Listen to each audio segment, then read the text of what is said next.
Bismillahirrahmanirrahim. Assalamualaikum warahmatullahi wabarakatuh.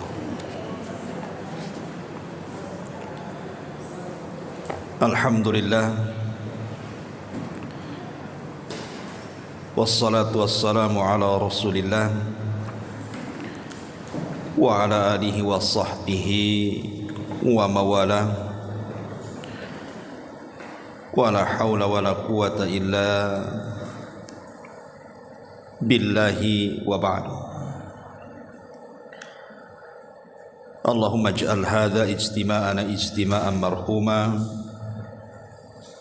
waj'al tafarruqana min ba'dihi tafarruqan ma'suma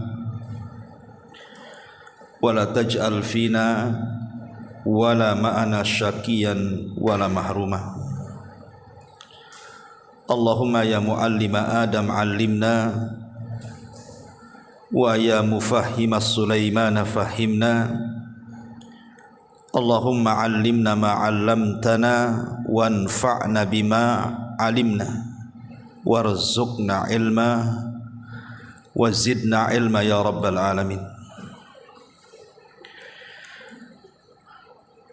Ma'asyiral muslimat yang dimuliakan Allah Subhanahu wa taala, alhamdulillah di pagi menjelang siang ini kita bisa duduk untuk bertalabul ilmi, dan kita masih meneruskan kajian kita membahas kitab Fawaidul Fawaid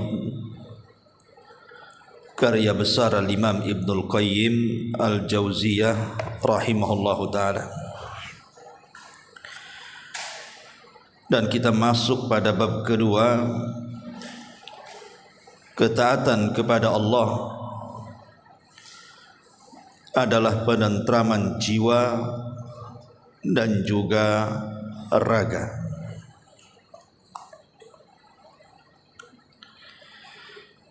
Ma'asyiral muslimat yang dimuliakan Allah Subhanahu wa taala, artinya dalam bab ini kita bicara tentang hakikat asal daripada kebahagiaan, bahwa kunci kebahagiaan itu adalah ketika menautkan hati kita kepada Allah dengan cara mentaati seluruh perintah Allah, menjauhi larangan-larangan Allah, menikmati yang Allah halalkan dan menjauhi yang Allah haramkan. Itulah ketaatan yang sesungguhnya kepada Allah Subhanahu wa ta'ala.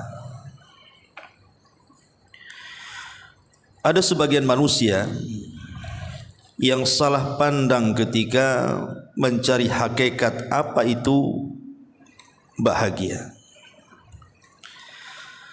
Sebagian mereka, umumnya orang-orang awam, menganggap bahwa kebahagiaan itu ada pada harta, sehingga yang ada di akalnya itu bagaimana caranya menumpuk-numpuk dan mengumpul-ngumpulkan harta. Padahal kebahagiaan itu bukan ada pada harta. Ya, kita katakan harta bisalah menyumbang kebahagiaan, tapi bukan segala-galanya. Kalau seandainya bahagia itu dengan harta, kenapa pula Allah Subhanahu wa ta'ala tenggelamkan Qarun ke dasar bumi, sampai Allah katakan fa khassafna bihi wa bidarihil ardh. Kami tenggelamkan Qarun ke dasar bumi dan seluruh kekayaannya. Maka harta itu bukan tujuan orang itu bisa bahagia. Betapa banyak orang-orang yang Allah lebihkan dari rizkinya, hidupnya tidak bahagia, zahirnya saja bahagia, punya rumah mewah, kendaraan bagus, tanah luas, uangnya setumpuk. Tapi betapa banyak orang-orang kaya itu yang justru kemudian sebagian mereka ada yang bunuh diri. Sebagian mereka tidak kerasan hidup di rumahnya, pada rumahnya luas tuh. Sebagian mereka hanya menghambur-hamburkan harta untuk menjadi ketenangan. Ketika habis hartanya tidak tenang juga. Karena memang hakikat kebahagiaan itu bukan di situ. Ada lagi sebagian mereka menganggap bahwa kebahagiaan itu ada pada pangkat jabatan ataupun kedudukan. Sehingga sebagian orang itu mereka mengejar dengan sedemikian rupa pangkat dan jabatan itu tanpa mengindahkan halal dan haram. Apakah ia mendapatkannya dengan cara benar ataukah tidak? Tetapi betapa banyak orang yang Allah berikan pangkat, jabatan dan kedudukan, toh juga tidak bahagia hidupnya. Banyak musuhnya, pening hidupnya, tidak bahagia. Malah justru kita lihat banyak orang-orang, mungkin dia miskin, tidak punya pangkat dan jabatan, hidupnya tenang, tidak tersiksa dengan itu. Coba lihat. Saya heran terhadap orang-orang yang mereka habiskan waktunya hanya mengejar kekayaan, pangkat dan jabatan. Tidur mereka sedikit. Kadang mereka telat makan. Penyakit menumpuk di badan. Tersiksa loh. Harta menyiksanya, jabatan pula menyiksanya. Tapi banyak orang-orang miskin itu terkadang mereka bisa tidur berlebihan. Berlebih dia tidur, berlebih dia makan. Harusnya yang seperti ini kan orang kaya, yang tidurnya lebih, makannya lebih, kan harusnya orang-orang kaya, orang-orang yang mengejar pangkat dan jabatan. Kalau memang kebahagiaan ada di situ, kenapa kemudian justru kebanyakan orang disiksa dengan kekayaannya dan disiksa dengan jabatannya? Ma'asyiral muslimat yang dimuliakan Allah Subhanahu wa taala, ada juga yang kemudian mencari konsep kebahagiaan itu kalau dia bisa jalan ke sana kemari, ngumpulin duit 1 tahun kadang-kadang hanya untuk pelesiran ke sana kemari. Bayangkan dia lelah letih loh bekerja, kemudian dia melakukan safar rekreasi ke sana kemari, hanya dalam waktu sesingkat-singkatnya ludes uangnya. Bahagia sesaat saat dia jalan, pulang ke rumah stres, habis duitnya. Jadi konsep kebahagiaan itu Islam sudah mengatur bagaimana caranya supaya jiwa ini tenang, raga ini tentram. Lah salah satunya di sini mu'alif rahimahullahu taala Al-Imam Ibnul Qayyim Al-Jauzi memberikan konsep bahwa ketaatan kepada Allah itulah hakikatnya seseorang akan dapat penentraman jiwa dan juga raga. Inilah pembahasan yang kita akan bahas di sini. Baik, ma'asyiral muslimat yang dimuliakan Allah Azza wa Jalla, di sini beliau menyebutkan 3 poin.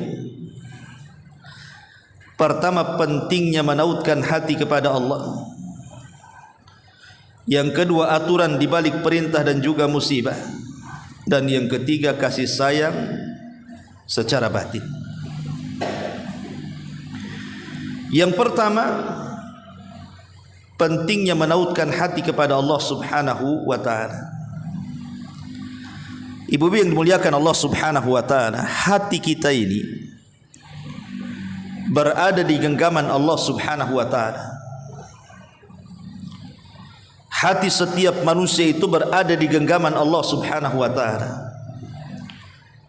Allah setiap saat bisa menyesatkan orang dari hamba-hambanya ataupun memberikan hidayah kepadanya. Allah dalam sekejap membuat orang itu hatinya sempit sehingga hidupnya tidak bahagia. Tetapi dalam sekejap saja Allah bisa melapangkan dada manusia. Karena hati kita ini tidak bisa dikuasai kecuali Allah Subhanahu wa taala yang menguasainya. Kalau lisan bisa saja kita kuasai, Bu. Lisan kita ini bisa kita kuasai, sehingga kita bisa berpura-pura bahagia di hadapan orang. Gimana kondisinya Bu? Oh alhamdulillah Ustaz, alhamdulillah. Saya dan suami saya, anak-anak saya senang. Lisan bisa saja ngomong gitu kan Bu. Padahal hakikatnya tidak seperti itu. Dia berpura-pura saja karena malu ditanya. Tapi hati itu tidak bisa berpura-pura.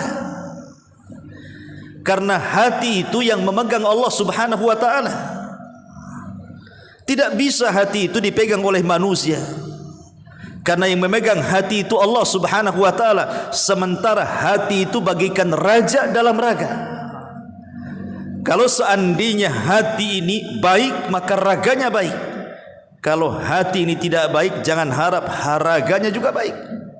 Itulah yang disabdakan Nabi SAW, ala wa inna fil jasadi mudghah idza saluhat saluhal jasadu kulluh wa idza fasadat fasadal jasadu kulluh ala wahiyal qalbu. Ingatlah, dalam badan manusia itu ada segumpal daging. Kalau dia baik, baik semuanya. Kalau dia buruk, buruk semuanya.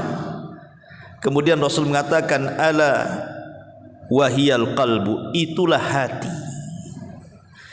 Jadi yang menentukan bahagia dan tidaknya itu hati kita Bu, bukan raga kita. Kalau hati kita ini sempit, rumah selapang-lapangnya itu tidak akan pernah kita lihat lapang. Makanya lihat Bu, kalau ibu punya suami, kok suami nggak betah di rumah tuh, itu nggak bahagia itu hidupnya. Bentar-bentar pulang, bentar-bentar keluar, nggak biasa.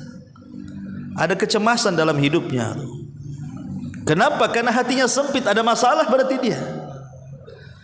Sama juga dengan ibu-ibu, kalau hatinya sempit, ada masalah dengan suami, kayaknya ibu nggak betah di rumah tuh. Bagus main ke rumah kawan kan Bu ya, daripada kemudian di rumah kayak sekam api, kayak kebakar aja tuh.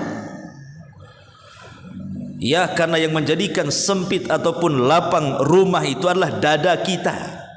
Kalau dada kita lapang, rumah sempit terasa lapang. Kalau dada kita sempit, terbalik, rumah lapang kok jadi sempit pula gitu. Nggak kerasan dalam rumah. Itulah hati kita yang menentukan sebenarnya. Bukan karena harta, bukan karena kekayaan, bukan pun karena jabatan. Tidak, kebahagiaan itu ada pada hati kita. Ma'asyiral muslimat yang dimuliakan Allah Subhanahu wa taala, di sini mu'allif rahimahullah mengatakan hikmah tauhid yang tersirat pada pembahasan sebelumnya adalah hati tidak akan tenang. Pembahasan sebelumnya bicara tentang ikhlas kan, berarti bicara tentang tauhid. Beliau mengatakan bahwa hati tidak akan tenang, tidak akan tentram, tidak akan damai kecuali dengan tersambung dan sampai kepada Allah Subhanahu wa taala. Lihat kata Imam Abdul Qayyim rahimahullahu taala, bahwa hati tidak akan tenang, tentram dan damai kecuali kalau hati itu tersambung dengan Allah Azza wa Jalla. Seorang syekh bercerita Bu, ada bos besar punya sebuah perusahaan. Hidupnya tidak tenang, entah kenapa. Padahal kekayaan di tangannya, rumah besar, mobil mewah, uang banyak, punya perusahaan, anak buahnya ratusan. Akhirnya kemudian dia memandang ke salah satu karyawannya, dari karyawan-karyawannya yang paling kecil gajinya. Boleh jadi mungkin office boy, tukang sapu gitu di perusahaannya itu. Tapi dari sekian karyawan yang kerja di tempat dia itu, yang paling banyak senyum itu adalah yang gajinya paling kecil. Seolah-olah tidak ada beban dalam hatinya itu, tidak ada beban dalam pikirannya. Kalau ngobrol dengan dia senyum-senyum, kalau nelpon keluarganya itu ketawa-ketawa, pokoknya subhanallah. Dari sekian karyawannya, dialah yang paling bahagia menurut kacamata orang yang punya perusahaan ini. Satu hari dia pun memanggil karyawan ini. ingin tahu resepnya. Kenapa dia mudah senyum, mudah tertawa, tidak rungsep hidupnya, pikirannya tenang, damai? Ada apa? Apa kuncinya? Apa konsepnya? Jadi kemudian dipanggil, didudukkan tuh. Nih karyawan yang paling rendah gajinya, ketakutan, jangan-jangan mau dipecat pula nih. Setelah dihadapkan kepada bosnya, bosnya bertanya dan mengatakan, sejujurnya aku melihat dari seluruh karyawanku, nampaknya kau yang paling bahagia di sini, padahal engkau yang paling kecil gajinya. Apa resepnya? Maka dia mengatakan, demi Allah wahai Tuhan, aku tidak punya resep kebahagiaan sedikit pun, tetapi aku senantiasa menghubungkan hatiku dengan Allah dengan cara menjaga solat 5 waktu. Itu jawabannya. Aku tidak pernah telat solat 5 waktu, tepat pada waktunya. Kemudian bosnya ini mengatakan, apa hanya itu saja? Apa enggak ada yang lain? Dia mengatakan tidak, hanya itu saja. Habis itu kemudian bosnya berpikir, sampai satu hari akhirnya dia pun di tengah malam gelap gulita terpikirlah jawaban anak muda dari karyawannya yang paling kecil gajinya itu. Mulailah dia kemudian bangkit solat malam, kemudian datang subuh dia solat subuh, datang duhur dia solat duhur, datang asar dia solat asar, datang maghrib, datang isya dia pun solat maghrib dan isya. Hanya dalam waktu sesingkat-singkatnya, rupanya yang selama ini mengganjal dalam hatinya, yang tidak pernah kunjung datang kebahagiaan pada jiwanya, tiba-tiba dia orang yang paling tenang hidupnya. Dia pun datang kepada karyawannya, berterima kasih, kemudian berikan hadiah. Wajar. Kenapa orang karyawan yang paling kecil gajinya ini, dari sekian karyawan yang banyak gajinya, kenapa pula dia yang paling bahagia? Karena dia hidupnya menyambungkan diri dengan Allah Azza wa Jalla. Salat itu silatun bainal abdi wa rabbi. Salat itu artinya hubungan antara hamba dengan Allah. Ketika hamba ini tersambung hubungannya dengan Allah, maka Allah Subhanahu wa taala akan menyambungkan dia dengan hambanya. Dan ketika Allah menyambungkan dengan hambanya, maka Allah pasti akan memberikan kebahagiaan kepadanya.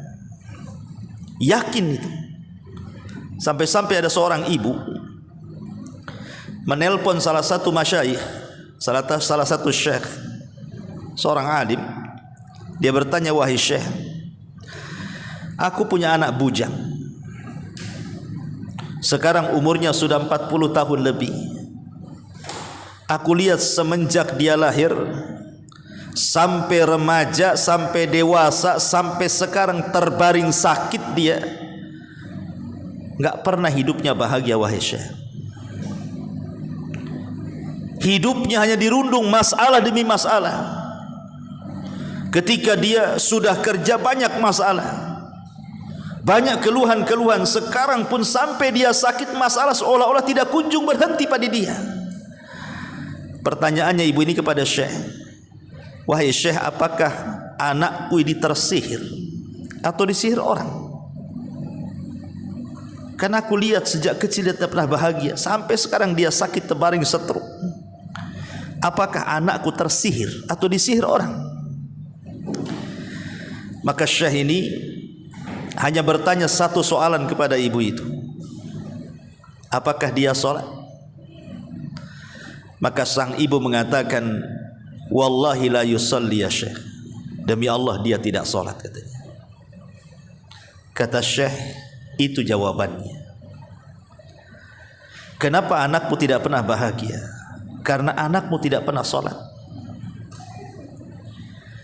Kenapa sholat itu menjadi kunci kebahagiaan manusia? Syekh ini mengatakan karena sholat itu tali yang menghubungkan anakmu dengan Allah. Kalau tali itu terputus, maka terputuslah hubungan anakmu dengan Allah. Tapi kalau tali itu tersambung, maka tersambunglah hubungan dia dengan Allah. Dan itu hanya ada dengan sholat. Kemudian Syekh ini mengatakan, wahai Ummi, coba saya mengajak berpikir dengan anda. Orang yang meninggalkan kewajiban itu termasuk dosa besar dan dilaknat oleh Allah Azza wa Jalla. Coba lihat anakmu itu, dia bangun sholat subuh, dia bangun di waktu subuh kemudian tidak sholat subuh. Berarti ketika dia terbangun dari tidur, dia sudah keadaan dilaknat Allah.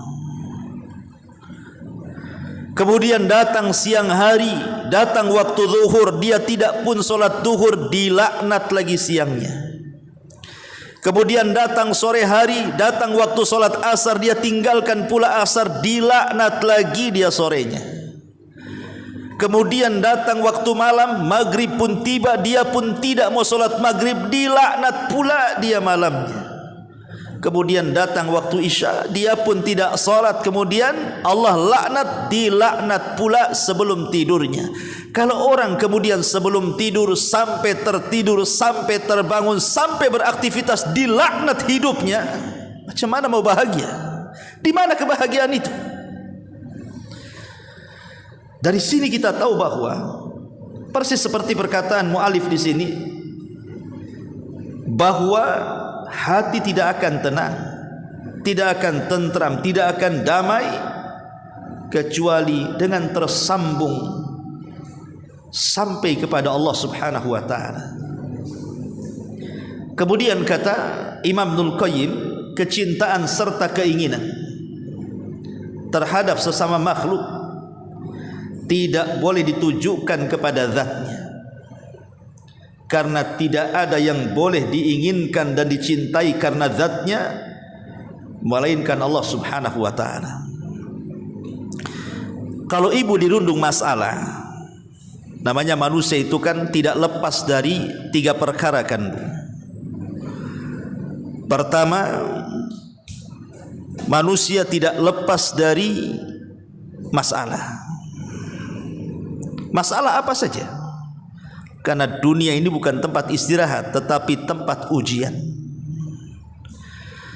Yang kedua, manusia tidak mungkin lepas dari omongan manusia yang lainnya, karena manusia itu harus hidup dengan sesama manusia. Manusia ini makhluk sosial, tidak mungkin hidup sendiri. Makanya karena tidak mungkin hidup sendiri, harus bersama manusia yang lainnya, maka dia tidak mungkin lepas dari ucapan manusia. Dan manusia itu pasti akan dilanda dengan kematian. Tidak ada orang yang kekal di dunia, pasti dia mati. Artinya bahwa saya, ibu atau siapapun pasti akan dilanda dengan banyak masalah. Masalah satu belum kelar, datang masalah yang lainnya. Masalah yang lain belum kelar, datang pula masalah yang lainnya. Seolah-olah masalah demi masalah itu terus ada, tidak pernah sirna. Bahagia sebentar, menangisnya lama. Menangisnya kemudian sebentar, bahagia lagi, datang lagi masalah yang lainnya, menangis pula dia. Manusia seperti itu. Tetapi ada orang-orang yang akalnya tidak berfungsi. Kalau ada masalah, dia mengadukan masalahnya kepada manusia, seolah-olah manusia yang lain bisa menyelesaikan masalahnya. Salah. Kalau ada masalah, adukan masalah itu kepada Allah Subhanahu wa taala. Yang menciptakan masalah itu Allah, dan yang mengangkat juga Allah. Masalah itu kan datang dari Allah. Untuk apa Allah buat masalah gitu ya? Kan bisa saja Allah kasih kebahagiaan terus tanpa terbatas seperti di sorga gitu. Ya, karena kita bukan di sorga, kita di dunia. Allah hendak menguji kita, sehingga Allah memberikan berbagai macam masalah. Terkadang masalah itu bertumpuk-tumpuk. Allah hendak menguji kesabaran kita, menguji keimanan kita, menguji ketaatan kita. Apakah keimanan kita benar kepada Allah ataukah dusta? Jadi Allah uji dengan berbagai masalah itu. Ketika kemudian kita mengadu kepada makhluk akan masalah-masalah kita, mungkinkah makhluk bisa mengangkatnya? Padahal masalah itu datang dari Allah, dan yang mengangkatnya Allah. Mustahil. Makanya lihat Aisyah radhiyallahu anha mengatakan, kana Nabi sallallahu alaihi wasallam idza hajabahu amrun fazia ila shalah. Kata Aisyah radhiyallahu anha, kalau Nabi sallallahu alaihi wasallam dirundung dengan sebuah permasalahan yang kayaknya tidak bisa keluar dari masalah itu, maka dia bersegera mengadu kepada Allah, dia langsung salat, mengadu kepada Allah Subhanahu wa taala. Rasul mengajarkan kepada kita bahwa kalau ada masalah segera mengadu kepada Allah, karena dengan cara itulah Allah akan uraikan masalah kita sedikit demi sedikit. Makanya sering saya istilahkan, Bu, masalah sebesar apapun yang ibu hadapi, kalau Allah ikut campur tangan, pasti akan terurai sedikit demi sedikit masalah itu. Tapi sekecil apapun masalah, kalau Allah tidak libatkan Allah padanya, maka ibu tidak pernah akan dapat jalan keluarnya. Makanya Allah katakan, iyyaka na'bud wa iyyaka nasta'in. Hanya kepadamu ya Rabb kami beribadah, dan hanya kepadamu ya Rabb kami meminta pertolongan. Bukankah minta pertolongan itu bagian daripada ibadah? Kenapa ulah-ulang? Ya, karena ibadah itu tidak mungkin dilakukan kecuali karena pertolongan Allah. Ibu loh sampai di sini, naik mobil sebagiannya, naik motor sebagiannya, jalan kaki mungkin sebagiannya. Kalau bukan karena pertolongan Allah, nggak akan sampai kaki ibu di sini tuh. Semua karena Allah. Maka kalau ada masalah, mengadulah kepada Allah. Allah lah yang menciptakan kita, yang memberikan rezeki kepada kita, yang menguasai, menciptakan, mengatur, segala-galanya adalah Allah Subhanahu wa taala. Maka minta kepada zat yang berkuasa menyelesaikan masalah, jangan meminta ke zat yang tidak mampu dia sendiri menyelesaikan masalahnya. Ya kan, Bu, ibu punya kawan, ibu mau curhat dengan kawan itu karena masalah ibu. Ibu tidak tahu kawan yang ibu curhati pun punya masalah tuh. Dia sendiri tidak bisa keluar dari masalah dia. Macam mana orang punya masalah meminta solusi kepada orang yang bermasalah? Ya tidak mungkin kelar-kelar masalahnya. Makanya di sini kata mu'alif rahimahullahu taala, kecintaan serta keinginan terhadap sesama makhluk tidak boleh ditujukan kepada zatnya, karena tidak ada yang boleh diinginkan dan dicintai karena zatnya melainkan Allah Subhanahu wa ta'ala. Termasuk juga mencintai sesuatu. Terkadang ibu mencintai sesuatu berlebihan, mencintai suami berlebihan, mencintai harta berlebihan, mencintai anak berlebihan, sehingga lupa akan zat Allah Subhanahu wa ta'ala. Kadang ada seorang istri itu saking cintanya kepada suami, apapun yang diperintahkan suami nurut saja dia. Mau taat, mau maksiat, hantam saja dia. Karena takut kalau seandainya tidak dituruti keinginan suami, diceraikan dia, takut pula dia cerai. Padahal jelas-jelas perintahnya itu maksiat kepada Allah Azza wa Jalla. Tidak boleh meletakkan ketaatan kepada makhluk dalam rangka bermaksiat kepada Khalik. Enggak boleh. Cinta kepada anak berlebihan, tahu anaknya masalah dengan anaknya orang lain, tahu anak kita yang salah, tetap saja kita nyalahkan anak orang. Kecintaan itu hanya boleh ditanam kepada Allah, tidak boleh kepada makhluk. Tidak boleh kita mencintai zat makhluk, itu tidak boleh. Kita mencintai makhluk itu mungkin karena orangnya saleh, orangnya baik, akhlaknya bagus, ketaatannya mantap, bukan kepada zatnya. Karena kecintaan kepada zat itu tidak boleh diberikan kecuali kepada Allah Subhanahu wa ta'ala. Kemudian mu'alif rahimahullah mengatakan, dan segala sesuatu pasti akan berpulang kepada Allah. Mustahil apabila segala sesuatu berakhir kepada dua zat yang berbeda, sebagaimana mustahilnya penciptaan makhluk oleh dua zat yang berbeda. Sekarang seseorang kemudian menggabungkan dua kecintaan, satu cinta kepada Allah, sisi lain cinta pula kepada suami, cinta pula kepada anak, cinta pula kepada harta. Mustahil. seseorang itu akan berpulang kepada kedua-duanya. Bukankah Allah yang mengatakan inna lillahi wa inna ilaihi rajiun? Kita semua datang dari Allah, akan kembali kepada Allah Azza wa Jalla. Kita harus yakin kita ini milik Allah, raga kita lah milik Allah. Makanya seorang tidak boleh memotong tangannya walaupun yang memotong dirinya sendiri, karena tangan itu bukan milik dia tapi milik Allah Subhanahu wa taala. Sak raga-raga kita lah milik Allah. Inna lillah, semua kita ini milik Allah. Wa inna ilaihi rajiun, dan akan kembali kepada Allah Subhanahu wa taala. Maka itulah kata beliau, siapa saja yang kecintaan, keinginan, kehendak dan ketaatannya ditujukan kepada selain Allah, niscaya semua itu sia-sia dan lenyap begitu saja. Bahkan orang-orang tersebut akan ditinggalkan oleh sesuatu yang paling dibutuhkannya. Sebaliknya, siapa saja yang cinta harapannya, kecemasannya hanya ditujukan kepada Allah, niscaya ia akan mendapatkan keuntungan abadi berupa kenikmatan, kelezatan, kebahagiaan dan keberkahan dirinya, baik dunianya ataupun akhiratnya. Subhanallah, ini perkataan yang indah sekali dari Syekh Al-Imam Ibnul Qayyim rahimahullahu ta'ala. Beliau mengatakan bahwa hanya menautkan hati kepada Allah itulah hakikat kebahagiaan.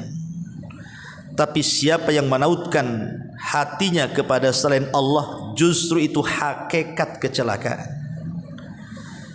Karena miftah, kunci kebahagiaan itu adalah menautkan hati kepada Allah, dan itu dalam bentuk ketaatan, dalam bentuk ketaatan kita kepada Allah Subhanahu wa taala. Ma'asyiral muslimat yang dimuliakan Allah Subhanahu wa taala, sedikit saya jabarkan bicara soal ketaatan, hubung kait kita dengan Allah Subhanahu wa taala. Kalau kita melihat Al-Qur'anul Karim, sebentar lagi kita akan mengadakan Idul Qurban. Berarti kita diingatkan dengan kisah Nabiullah Ibrahim dan kisah Nabiullah Ismail alaihi salatu wassalam, dan juga kisah Hajar. Ketika Nabi Ibrahim alaihi salatu wassalam membawa Hajar dan juga putranya Ismail, ketika itu masih bayi kan Bu, tentu Allah membuat sebab dengan cara Sarah cemburu dengan Hajar, karena Ibrahim sudah mulai sayang dengan anaknya, otomatis juga sayanglah dengan ibunya. Maka Sarah meminta agar jangan satu atap dia dengan Sarah, dengan Hajar di satu tempat. Akhirnya dengan sebab itulah Allah Subhanahu wa taala dengan hikmahnya memang hendak membuat sejarah. Ibrahim pun kemudian mencari tempat yang sudah diilhamkan Allah, diwahyukan Allah, bahwa dia harus mengarah dari Palestina ke sebuah tempat yang sangat kering kelontang, di sebuah lembah, tidak ada manusia, tidak ada hewan, tidak ada binatang, tidak ada tumbuh-tumbuhan, kosong, tidak ada siapapun di situ. Itulah yang kemudian menjadi cikal bakal kota Mekah yang sekarang. Berangkatlah Ibrahim ini dengan Hajar dan juga putranya Ismail yang masih bayi, dari Palestina menuju Mekah Al-Mukarramah. Sampai di Mekah, kemudian Ibrahim alaihi salatu wassalam meletakkan Hajar dan Ismail kecil begitu saja di sebuah lembah, biwadin ghairi di zar'in inda baitikal muharram, kata Allah, di sebuah lembah yang tidak ada tanaman, kering kelontang, tidak ada pun manusia di situ, hanya Hajar dan Ismail saja yang tinggal di situ. Kemudian tiba-tiba Allah memerintahkan untuk meletakkan Hajar dan Ismail di tempat yang menyeramkan, padang pasir, nggak ada orang. Kemudian setelah meletakkan Hajar dan Ismail, Ibrahim langsung pergi. Perginya pun dilarang untuk menengok ke belakang, seolah-olah nggak peduli dan seolah-olah hendak membuang. Tapi itu perintah Allah, ada hikmah di dalamnya. Lah Hajar ini mengajarkan kepada saya dan ibu-ibu dan siapapun yang mendengar kajian ini tentang keyakinan kepada Allah yang luar biasa, tawakal yang kuat. Ketika Hajar ini memanggil Ibrahim karena meninggalkannya, ya Ibrahim, aina tadhhab? Hei Ibrahim, mau kemana kau pergi? Kenapa kau tinggalkan kami di sini?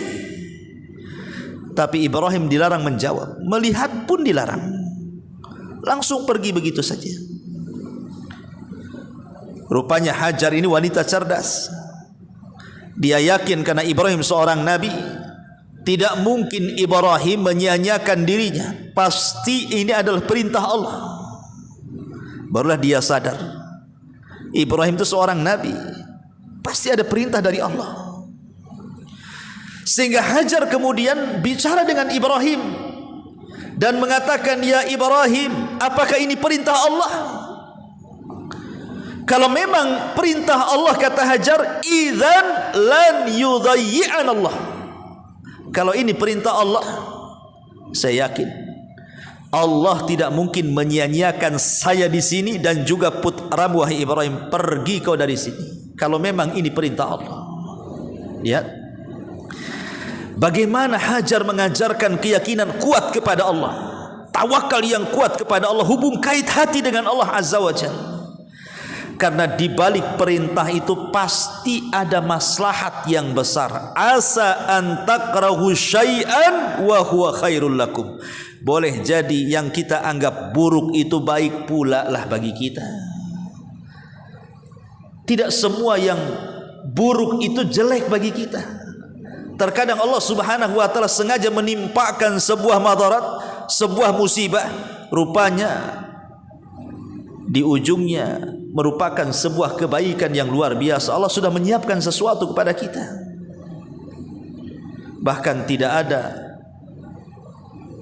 ada amalan, atau surga itu tidak mungkin diraih dengan amalan kecuali dengan kesabaran. Ada surga-surga itu yang tidak bisa diraih dengan salat, puasa, zakat dan haji kecuali dengan kesabaran. Karena terlampau banyaknya musibah dia sabar, akhirnya dia pun sampai kepada derajat as-sabirin dan diberikan surga yang paling tinggi kelak di akhirat. Ada orang-orang seperti itu. Tapi pelajarannya di sini, bagaimana Hajar segera melaksanakan perintah Allah. Setelah tahu itu perintah Allah, maka dia tidak mempedulikan lagi Ibrahim. Padahal suasananya mencekam kan, Bu. Jangankan bicara Hajar, ibu saja, suami mau pergi kerja nih 1 bulan, kemudian gak dikasih uang 1 bulan, Bu. Gimana tuh perasaan ibu? Ini suami mau pergi pula 1 bulan, tak ninggalin uang pula di rumah kan? Apa gak stres duluan tuh? Tapi lihat Hajar ini, Ibrahim itu hanya memberikan beberapa butir kurma dan beberapa tetes air, hanya cukup sehari 2 hari saja. Ya bisa makan dan minum itu. Selebihnya dia harus makan apa loh di padang pasir, tandus kering kelontang. Apa yang mau dimakan pasir? Tidak mungkin makan pasir. Makanya kan kisah selanjutnya, akhirnya Hajar pun ketika melihat sudah habis makanannya, sudah habis minumannya, kemudian Ismail kecil menangis, dia pun lari sana, lari sini, lari ke Bukit Safa, lari ke Bukit Marwah. Subhanallah. Tapi keyakinan kuat itu akhirnya membawa kebahagiaan bagi Hajar dan putranya Ismail.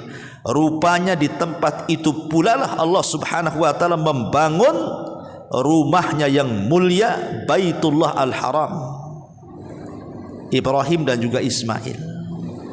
Kemudian kisah yang kedua, ketika Ibrahim alaihi salatu wassalam kemudian lama tidak berkunjung kepada Hajar.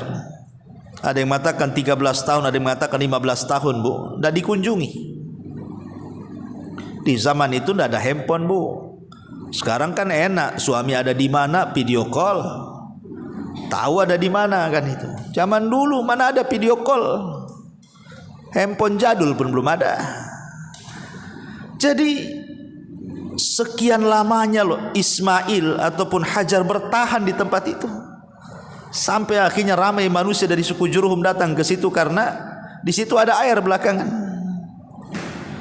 Bagaimana kerinduan Ibrahim kepada Ismail luar biasa. 15 tahun tidak berjumpa. Berangkatlah Ibrahim dari Palestina menuju Makkah ingin melihat anaknya, karena ketika itu Ibrahim belum punya anak kecuali Ismail. Ishak belum lahir. Ketika hendak berjumpa dengan anaknya, Allah takdirkan Ibrahim pun tidur, kemudian dimimpikan dalam tidurnya bahwa dia menyembelih putranya. Mimpi seorang nabi itu wahyu. Kalau mimpi ibu ya wangsit namanya. Kalau mimpi seorang nabi wahyu. Sehingga namanya perintah itu kan harus segera dilaksanakan. Ketika berjumpa dengan Ismail, lagi senang-senangnya seorang ayah lah yang lama tak berjumpa dengan anaknya, dengan istrinya, tiba-tiba dipertemukan. Tahu-tahu Allah Subhanahu wa taala uji Ibrahim dengan cara disuruh membunuh anaknya dengan cara disembelih. Ketika berjumpa dengan Ismail, dijauhkan dari ibunya dan mengatakan, ya bunayya inni ara fil manami anni adzbahuka fangdur madza tara. Wahai anakku, semalam ayahmu bermimpi menyembelih dirimu, macam mana pendapatmu? Maka Ismail subhanallah mengajarkan bagaimana mubadaratu ala taatillah, bersegera melaksanakan perintah Allah, karena disitulah kunci kebahagiaan. Apa kata Ismail? Ya abatif al ma tu'mar satajiduni insyaallahu minas sabirin. Wahai ayahku, lakukan saja kalau memang ini perintah Allah. Lakukan saja kalau memang ini perintah Allah. Kan enak bu kalau punya anak kayak gitu kan bu. Kata bapaknya A langsung A, kata bapaknya B langsung B. Coba punya anak, kata ibunya nak ke sana ke sini pula dia. Nak ke sini ke sana pula dia. Nak beli ini malah beli itu pula dia. Disuruh ke sana kemari tak mau pula dia. Gimana gitu? Lihat Ismail mengajarkan bagaimana jadi anak yang soleh nih kepada bapaknya. Ya, kalau memang ini sebuah perintah dari Allah, lakukan saja, enggak apa-apa. Kalau memang engkau redha wahai ayahku, aku pun redha. Engkau redha aku disembelih, aku pun redha untuk disembelih. Allah pun redha bahwa ini perintah dari Dia. Satajiduni insyaallahu minas sabirin.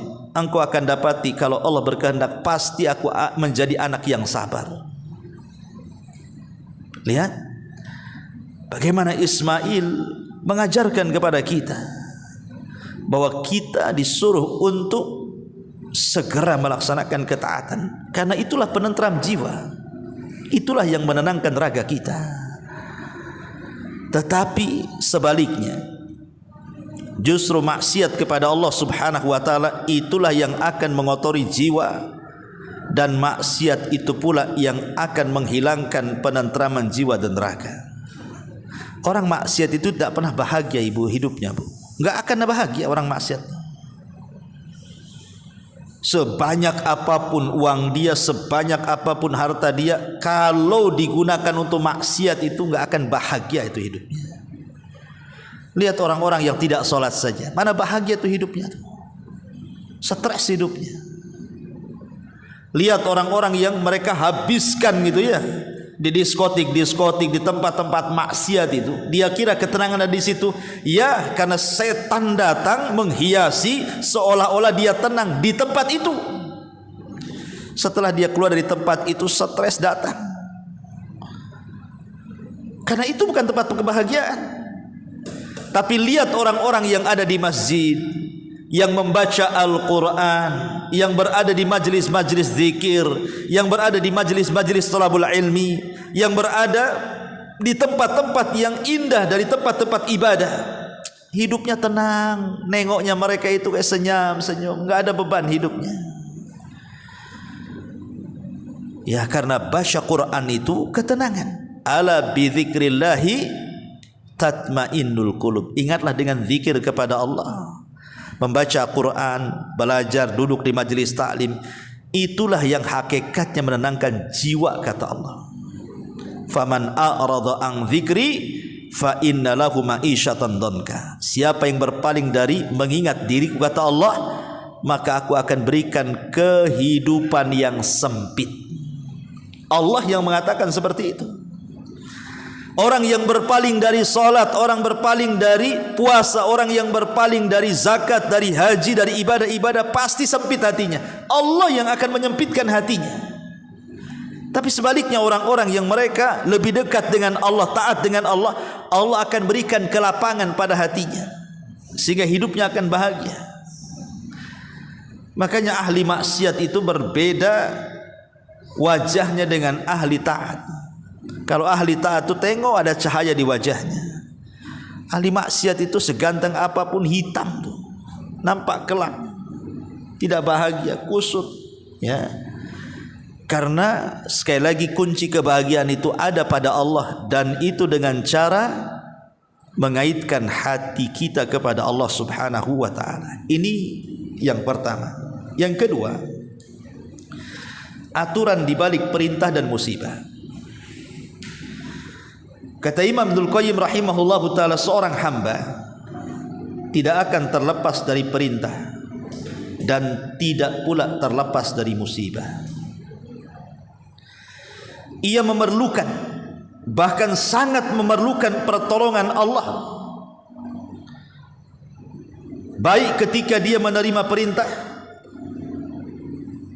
ataupun ketika dia mendapatkan musibah.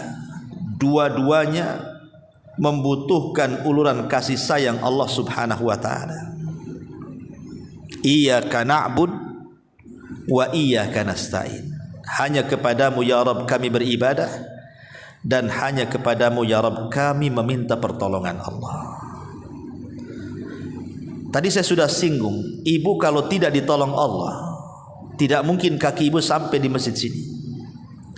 Bahkan mungkin yang tidak haid, tidak berhalangan, sampai pun solat subuh tadi pagi, ibu tidak mungkin mampu melaksanakan solat subuh kecuali karena pertolongan Allah.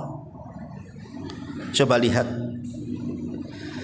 berapa banyak orang-orang yang Allah berikan waktu luang dan Allah berikan kesehatan. Berapa banyak, ramai kan bu, orang yang sehat badannya, waktunya juga luang. Pertanyaannya, berapa banyak orang yang datang solat subuh ke masjid dari bapak-bapak laki-laki itu? Rupanya yang solat ke masjid itu cuma satu saf, kadang-kadang nggak sampai pun satu saf. Padahal kalau satu kampung datang ke masjid itu tidak muat tuh masjid itu. Kenapa kaki mereka kok seolah-olah dirantai, tidak bisa datang ke masjid? Kenapa? Karena tidak ada pertolongan Allah. Coba ibu sekarang, tadi kan kesini kan hujan lebat kan bu, lebat selebat-lebatnya kan, hampir satu kota Batam.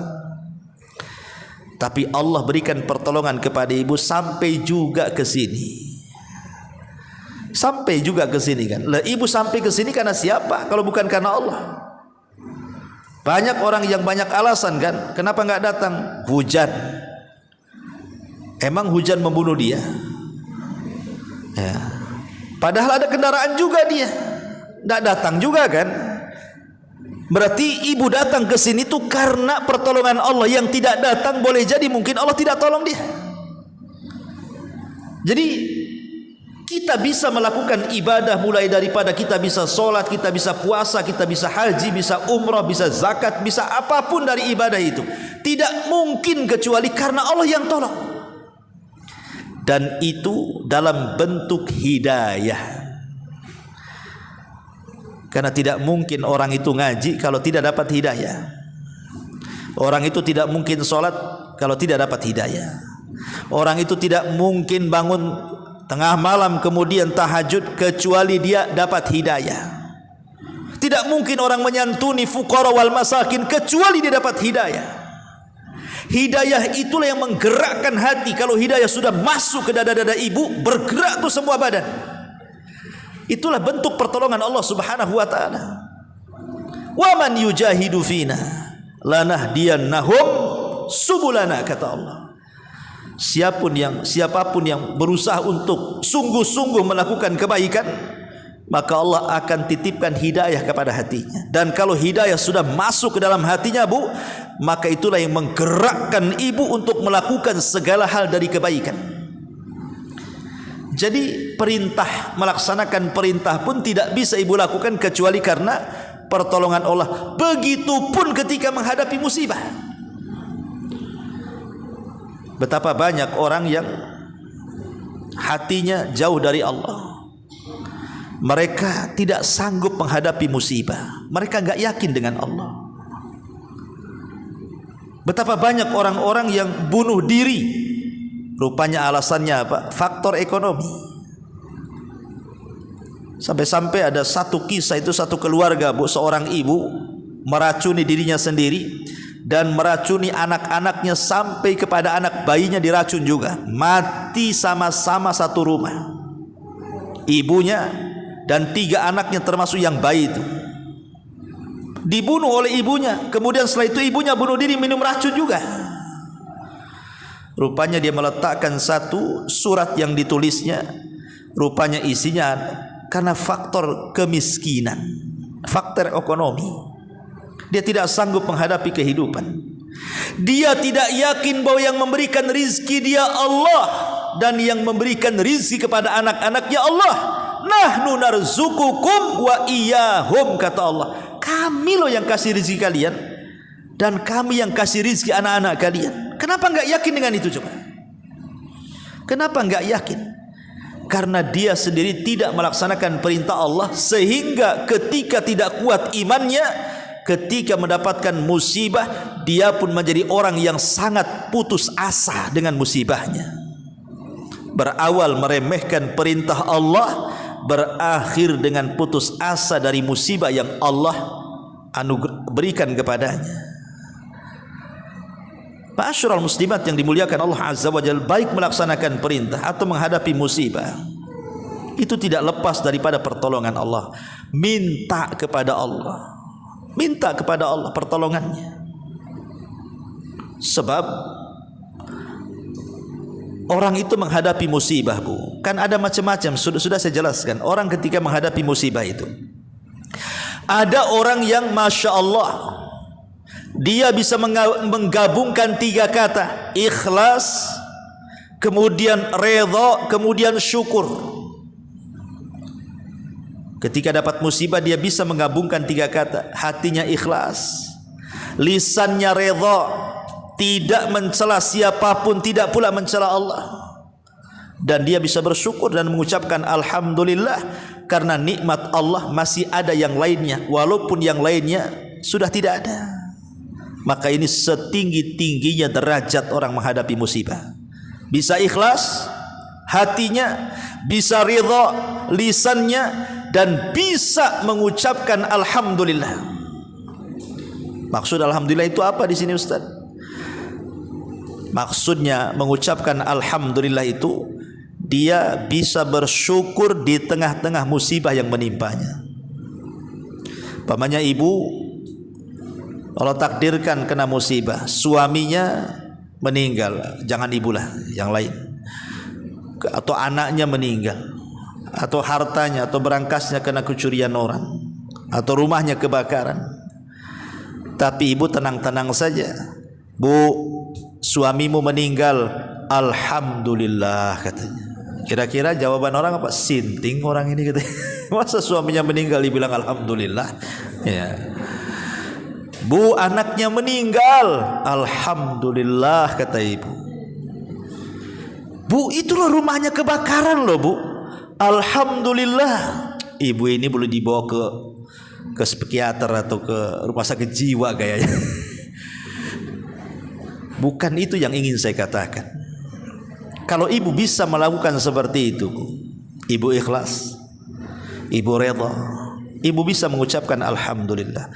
Bukan alhamdulillah karena musibahnya, tapi mengucapkan alhamdulillah karena ada nikmat Allah yang tersisa padanya. Bu, rumah ibu kebakaran, alhamdulillah. Itu kan 1, rumah saya kan 10, masih ada 9 lagi, gitu maksudnya ya. Bu, rumah ibu kebakaran, enggak apa-apa, kos-kosan masih banyak, nanti saya bangun lagi kok. Itu maksudnya. Anak ibu mati, alhamdulillah, anak saya kan 12, kalau satu mati masih ada ke-11, masih bisa main sepak bola kan. Artinya bersyukur kepada yang tersisa, bersyukur kepada yang tersisa.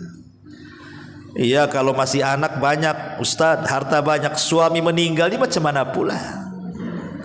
Suami cuma satu, masa alhamdulillah enggak apa-apa suami saya 2, ketahuan jadinya kan. Itu ya Bu. Maksudnya enggak apa-apa suami saya meninggal, insya Allah kalau Allah takdirkan masuk surga nanti juga ketemu kok. Gitu jawabannya. Ya nenang-nenangkan hati lah. Cemana lagi? Ya enggak apa-apa, nyari lagi katanya. Baik. Ini yang pertama. Yang kedua, ada orang yang bisa menggabungkan dua kata ini di bawahnya, ikhlas dan ridha, tapi belum bisa mengucapkan alhamdulillah, tapi sudah bagus. Dia ikhlas hatinya, toh inna lillahi wa inna ilaihi rajiun, semua kekayaan datang dari Allah kok. Rumah terbakar, rumah ini milik Allah. Anak meninggal, oh anak saya juga milik Allah. Suami saya meninggal, nggak apa-apa, itu semua milik Allah dan akan kembali kepada Allah. Kemudian lisannya redha, tidak tasakhut, tidak mencela Allah. Karena ada orang-orang itu yang ketika diuji Allah, Allah pula jadi sasaran dia, kemudian disalahkan pula Allah Subhanahu wa taala, dan ia jadikan seolah-olah musibah itu sebagai azab. Nah, ini enggak redha namanya. Ketika dia tidak bisa menjadikan musibah adalah musibah dan dia sangka musibah azab dari Allah, akhirnya asik Allah saja disalahkan dia. Tapi ada orang-orang yang ikhlas tapi lisannya subhanallah dia berusaha diam untuk menunjukkan keridhaan dia. Ya sudahlah, semua datang dari Allah kok. Kalau Allah mau ngambil ya silahkan. Anak saya milik Allah, ya sudah terserah Allah. Mungkin ada tujuan yang kita tidak tahu. Ini masih mending nih yang kedua nih. Yang ketiga, ada orang yang pura-pura sabar Bu. Dia pura-pura ikhlas. Jadi kalau ada musibah itu memang dia diam saja, dirasa-rasa lah musibah itu. Dia berusaha ikhlas, ya, berusaha sabar, tapi berpura-pura ikhlas dan sabar. Kalau diajak ngomong, wah keluar semua tuh ucapannya. Cemana keadaanmu? Wah, kalau kamu tahu sedih kamu dengarnya katanya. Tapi diceritakan juga akhirnya. Gitu ya kan. Ada orang yang kayak gitu, nampak saja zahirnya sabar, kok disentuh keluar semua isi hatinya. Tapi masih mending lah. Yang keempat yang fatal nih, sudah tidak ikhlas, mulutnya pula tidak dijaga, menunjukkan bahwa dia tidak sabar dan ridha. Ketika kena musibah, anaknya kena musibah, usahanya kena musibah, kesehatannya kena musibah, mulai lisannya mengkritik Allah, mulai lisannya mencela Allah, mulai kemudian musibah dianggap azab bagi dia. Kenapa sih aku saja yang sakit, kok tidak pernah sembuh-sembuh? Kenapa si anu itu sehat terus? Kenapa si anakku saja yang kena sakit? Kenapa anak tetangga sehat terus? Kenapa usahaku asik yang gulung-gulung tikar? Kenapa orang kok bentang-bentang tikar terus? Kok asik Allah disalahkan dia? Di baik ketika bersendiri atau depan orang? Ini bahaya, tasakhut namanya. Ya, jangan pernah tasakhut. Dahulu ingat Bu, dulu saya pernah cerita, terkadang Allah Subhanahu wa taala Bu menguji hamba ini. Kalau sudah menurunkan musibah, ada yang sifat musibah itu beruntun Bu. Saya contohkan, ada keluarga, satu keluarga, ini ceritanya di Timur Tengah, punya anak kecil. Anaknya itu dua-duanya belum balik, masih anak-anak. belum berakal pun anak itu. Jadi dua anak yang belum berakal itu, kakak beradik itu, melihat anaknya melihat ayahnya pegang golok, pegang pisau untuk menyembelih seekor unta. Lah dua anaknya ini yang masih kecil, belum balik, belum berakal pun, lihat bapaknya bawa pisau. Si kakaknya ini ke dapur ambil pisau juga, niru-niru bapaknya. Karena bapaknya pegang pisau, dia ke dapur ambil pisau juga. Kemudian bapaknya mendekati unta, ingin menyembelih unta, dia pula mendekati adiknya.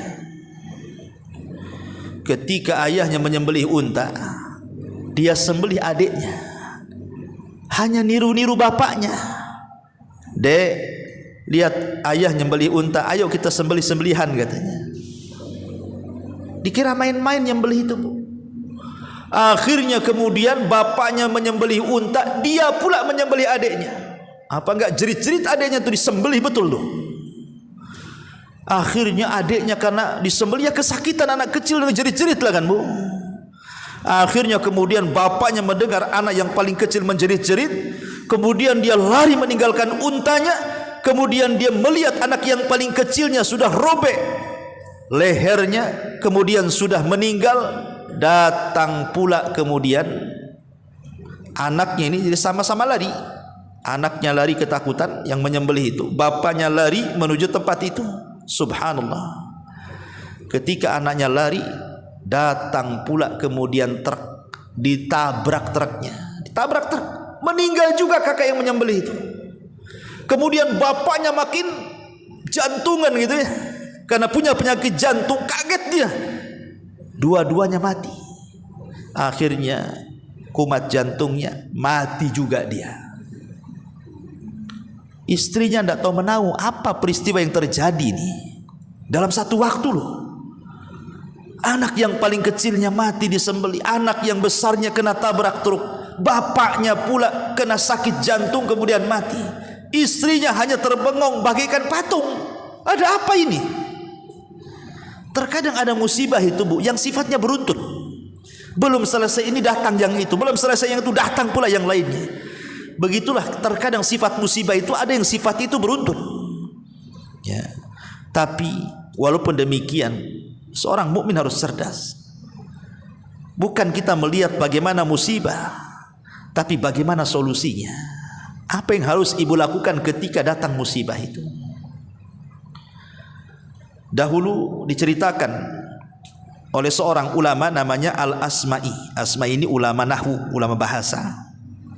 Ma'ruf yang belajar nahwu pasti kenal siapa Al-Asma'i. Kalau belajar fikih itu ya mungkin Imam Syafi'i, Imam Malik, Imam Hambali, ya itu kan pakar-pakar fikih. Tapi kalau bicara tentang bahasa, maka Al-Imam Al-Asma'i ini terkenal dalam dunia bahasa Arab. Jadi dia berdua bersama kawannya Imam Al-Asma'i ini sedang safar dalam rangka thalabul ilmi. Kemudian kehabisan bekal, kemudian nyasar pula ke padang pasir. Habis bekalnya, habis minumnya, bisa saja orang mati di tengah padang pasir, Bu, karena di tengah padang pasir mau nyari apa di situ? Makan tak ada, minum tak ada. Ketika sudah putus asa Al-Asma'i ini, wah matilah sudah di padang pasir. Dari kejauhan dia melihat ada tenda. Alhamdulillah.